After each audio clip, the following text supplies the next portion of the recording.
The Bootcamp Beer Club on the importance of levity. Military days. I had a brief military career of 6 years.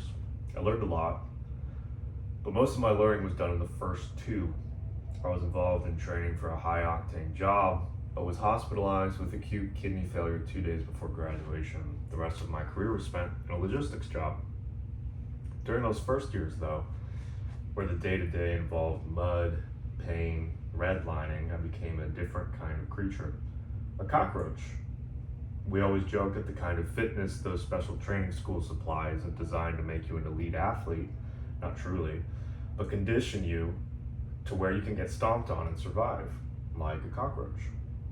The point is that I became accustomed to a certain level of physical and mental adversity on a very routine basis.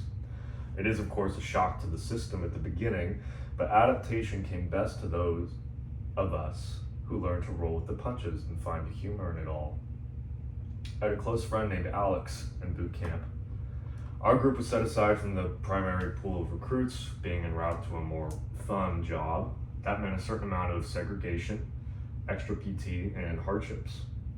It was to set the stage for us to move on to the next training school, and it was effective. Before enlisting, Alex was a police officer in Wichita, Kansas. Big guy, maybe 6'4", and he had a vice grip.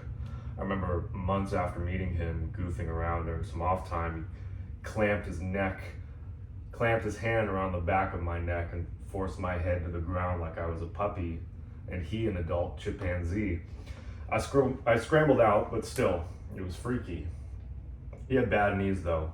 They almost ended his special forces dreams, but he made it through. Alex was also a bit of a pessimist.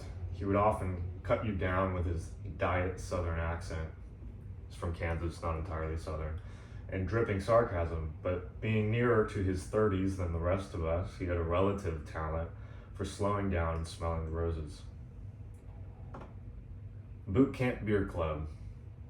Each night in basic training, taps would blare over the loudspeakers. Each of us would stand at the end of our bed at parade rest as the solitary trumpet played out that old familiar tune. And then the lights shut off, and 100 bleary-eyed 20-something-year-olds would climb into metal beds and drift off, hoping to dream of home. Alex's bed was just a couple over from mine. One night, after the last note of taps was through and the lights cut out, I got in bed and looked over. Alex was still sat up, back against the bars of his metal bed frame, standard issue water bottle in hand. From his direction, I heard a distinct sound. Psst. And he took a sip from his bottle. He sat there for several minutes, just sipping his water, staring off into the dark. So I took note of it. The next day, standing at ease next to him in formation, I asked him about it. "Oh, I was having a beer." "A beer?" I said. "Yeah, back home when I'd get off shift, I'd sit in the backyard and drink a beer to unwind. I figured I'd do the same thing here, except I don't have beer, so I just pretend." So that psst sound was Alex improvising the sound of a cracking can of beer as he silently twisted off the cap of his water bottle. Call it home.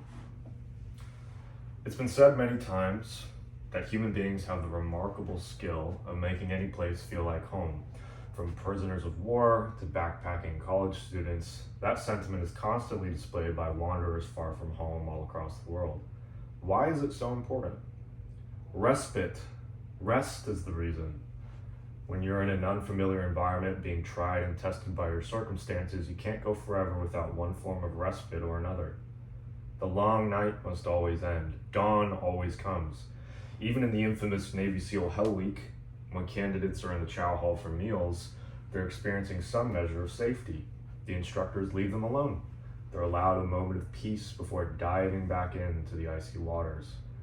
It's what makes the nightmare bearable. And so, in coping with intensity, we invent for ourselves home-like qualities to warm the foreign ground on which we stand. In Alex's case, it was the imaginary beer. The next night I joined him. Taps played, lights out. Psst. I cracked open my water bottle in solidarity. A glance to my right confirmed Alex was continuing his routine, and so I raised my beer He raised his back. 3 nights later, and there were 10 of us. 90 some odd young men, I'm sure, were confused by the echoing sound effects of imaginary coronas being cracked across the darkness of the barracks. But for the 10 of us who sat up amongst the others, sipping that room temperature water was our solace. We imagined we were among family again, closed our eyes, sipped, and envisioned a familiar environment, a familiar horizon. The sounds, scents, and sights of home, a moment in time, in silence and darkness where nothing was required of us. Suddenly our strange surroundings became home. It was a club of sorts, the Bootcamp Beer Club, made up of unofficial members who didn't talk much about the ritual, but partook faithfully of it each night. There, in a strange place, we made our own little piece of home. Those were just the beginning of our struggles there in boot camp before our training became truly difficult. Our primary trials were just homesickness and adaptation. This was before the 12-mile rucks with 95-pound packs. This was before the 14-hour marches through the night, pursued by instructors firing blank rounds through M240s from the tree line.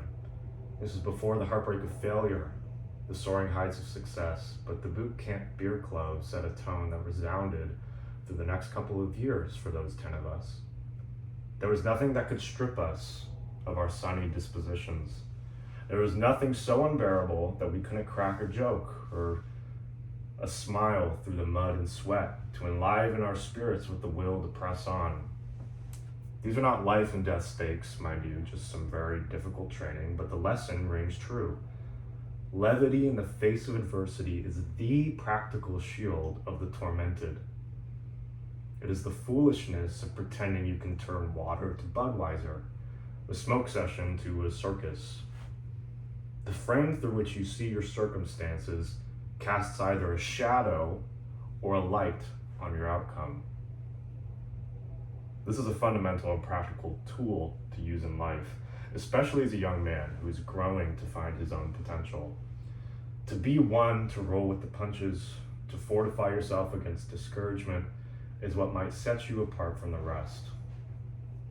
It is what will give you the endurance to cross the finish line. Your mind and your spirit can only take so much severity. Lighten up, if only to give yourself a break. Resilience isn't about being unbreakable. It isn't about how much pain you can endure. It's about learning to preserve your soul, your humor, yourself when the lights go out. Like 10 young men sipping on warm water in the dark, pretending for a few quiet minutes they were back at home and everything was as it should be. Until next time.